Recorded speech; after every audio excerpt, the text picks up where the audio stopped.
নমস্কার, আমার রাউত স্পিচ এই অর্থ সংক্রান্ত ইউটিউব চ্যানেলে ব্র্যান্ড নিউ ভিডিওতে সবাইকে স্বাগত।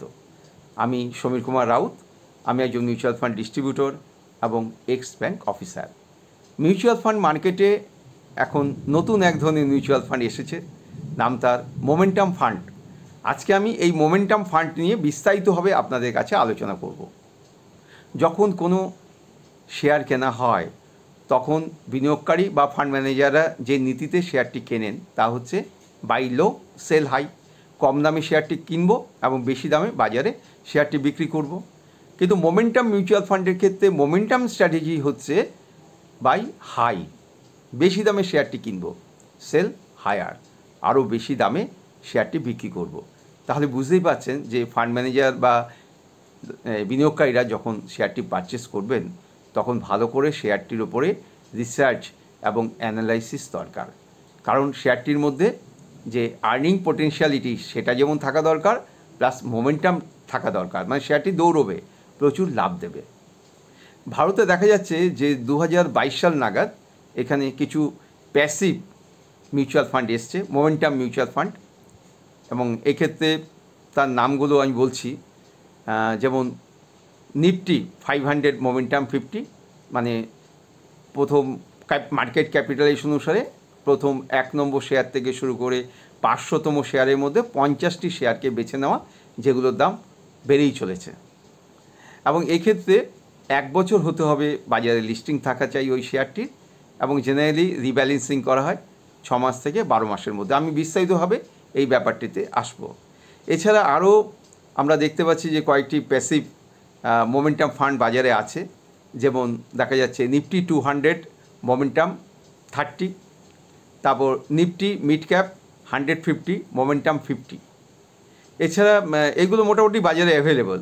আরও দুটো মিউচুয়াল ফান্ডস এক্ষেত্রে আছে মোমেন্টাম, তা সেগুলোর মধ্যে একটি হচ্ছে Nifty mid small cap 400 quality 100, আরেকটি হচ্ছে Nifty small cap 250 momentum quality 100। এই শেষের দুটো যেগুলো আমরা কোয়ালিটি যে নাম দিয়ে বললাম সেগুলো ইন্ডিয়াতে তেমন অ্যাভেলেবল নয়। তবে আমরা দেখেছি যে গত 4-5 মাস আগে বাজারে আসতে শুরু করেছে অ্যাক্টিভ মোমেন্টাম ফান্ড। এক্ষেত্রে ফান্ড ম্যানেজাররা অ্যাক্টিভলি দেখাশুনো করছে জেনারেল যে মিউচুয়াল ফান্ডগুলো রয়েছে। আর আগে যেগুলো বললাম প্যাসিভ মোমেন্টাম ফান্ড, সেগুলো হচ্ছে এই ইন্ডেক্স ট্র্যাক অনুসারে চলে। এক্ষেত্রে ফান্ড ম্যানেজাররা ইনঅ্যাক্টিভ। যাই হোক, বাজারে আস্তে আস্তে দেখা যাচ্ছে যে মোমেন্টাম ফান্ড অন্য অনেক ফান্ডগুলোকেই কিন্তু অনেক সময় কিন্তু পিছিয়ে দেয়। তার জন্য নির্দিষ্ট কিছু সময় আছে। আমি সেইগুলো নিয়ে এখন বিস্তারিতভাবে আপনাদের কাছে আলোচনা করব। আপনারা মাঝখান থেকে কেউ স্কিপ করবেন না, এবং আমার এই চ্যানেলে যদি কেউ নতুন এসে থাকেন বা এখনও পর্যন্ত যদি আমার চ্যানেলটিকে সাবস্ক্রাইব না করে থাকেন, আমি সবাইকে অনুরোধ করব যে আপনারা ওয়েল উইশার্স আপনাদের এবং বন্ধুবান্ধবদের সহকারে সবাই মিলে আমার এই চ্যানেলটিকে সাবস্ক্রাইব করুন আমাকে উৎসাহ দেওয়ার জন্য।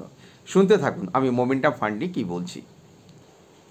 মোমেন্টাম মিউচুয়াল ফান্ডের পোর্টফোলিওতে যে মোমেন্টাম স্টকগুলো রয়েছে, সেই মোমেন্টাম স্টকগুলোর মধ্য থেকে মোমেন্টাম স্কোর তৈরি করা হয়, এবং তার জন্য সিস্টেমেটিক অ্যানালাইসিসের মাধ্যমে এবং রিসার্চের মাধ্যমে ফান্ড ম্যানেজাররা তারা ওই স্টকগুলোর মধ্যে যেগুলো আউট পারফর্ম আরও ভালো করছে সেই অনুযায়ী একটি র্যাঙ্ক তৈরি করেন, এবং এই র্যাঙ্কের 61তম র্যাঙ্ক প্লাস তার ওপরে যে শেয়ারগুলো স্থান পায় সেগুলোকে স্ট্রঙ্গার বুলিশ মোমেন্টাম স্টক বলা হয়, এবং যেগুলো নিচের দিকে থাকে 41তম র্যাঙ্ক বা তার নিচে সেগুলোকে লোয়ার বেয়ারিশ মোমেন্টাম স্টক বলা হয়। আর মাঝখানে যে 41তম যে শেয়ার হবে মোমেন্টাম শেয়ারগুলো 41তম থেকে 60তম যেগুলো র্যাঙ্ক পাবে সেগুলোকে নিউট্রাল বলা হয়।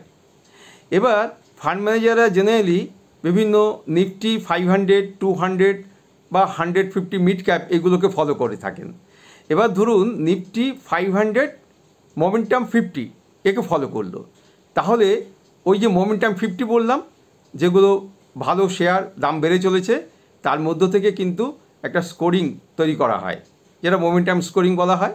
এবং এই ক্ষেত্রে মার্কেট ক্যাপিটালাইজেশন অনুসারে 1 নম্বর শেয়ার থেকে 500তম যে শেয়ার আছে তার মধ্য থেকে কিন্তু এই মোমেন্টামটাকে বেছে নেওয়া হয় যে সেগুলো কতটা তারা ছুটতে পারবে না দৌড়তে পারবে শেয়ারগুলো, এবং তার মধ্যে কতটা তার মধ্যে ভেতরে তার গভীরত্ব আছে শেয়ারগুলোর, মানে শেয়ারগুলোর ভালো ক্যাপাসিটি রয়েছে এবং সেগুলো পোটেনশিয়ালিটি রয়েছে, তার ভবিষ্যতে আরও দাম দেবে প্রাইস রিটার্ন অনুসারে, এইভাবে কিন্তু দেখা হয়।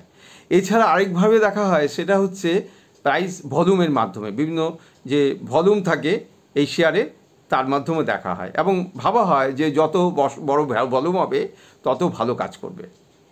এছাড়া আরেকটি পদ্ধতি রয়েছে, সেই পদ্ধতিটির নাম হচ্ছে রিলেটিভ স্ট্রেংথ ইন্ডেক্স, RSI। এটি হচ্ছে একটি টেকনিক্যাল ইন্ডেক্স এবং এর মাধ্যমে স্টকের মধ্যে ম্যাগনেটিক কতটা আছে, ফোর্স, এটা দেখা হয় এবং এই ক্ষেত্রে বোঝাই যায় যে শর্ট রানে দেখা হয়, তার মধ্যে কিন্তু ভুলচুকও হতেই পারে, কারণ লং রানে কিন্তু শেয়ারকে বাছা হয় না, কারণ এই ক্ষেত্রে রিডিমশন বা রিসাফেলিং কিন্তু 6 মাস থেকে 1 বছরের মধ্যে করা হয়। অতএব বুঝতেই পারছেন একটা রিস্কের ব্যাপার আছে এবং এক্ষেত্রে ভালো রিসার্চের দরকার আছে কিন্তু, যে এই ফান্ডটি সত্যি ভালো কিনা। মানে হঠাৎ করে ফান্ডটি হয়তো কিছুদিনের জন্য বেড়ে গেল, তাহলে কিন্তু পরবর্তীকালে মুশকিল আছে, কারণ এক্ষেত্রে ফান্ড এই শেয়ারটিকে তো বের করে দিতেই হবে, কিন্তু ভবিষ্যতে এই ফান্ডে কিন্তু অসুবিধা হতে পারে।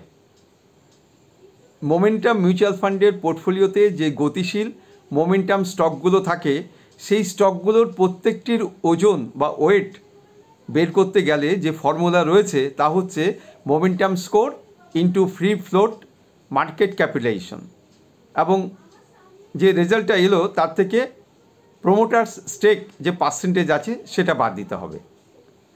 আর এই মোমেন্টাম মিউচুয়াল ফান্ডে টাকা রাখতে গেলে সাধারণত যখন মার্কেট বুলিশ থাকে তখন কিন্তু লাভবান হয়, কারণ এটা শর্ট টার্মের ব্যাপার দেখা যায়।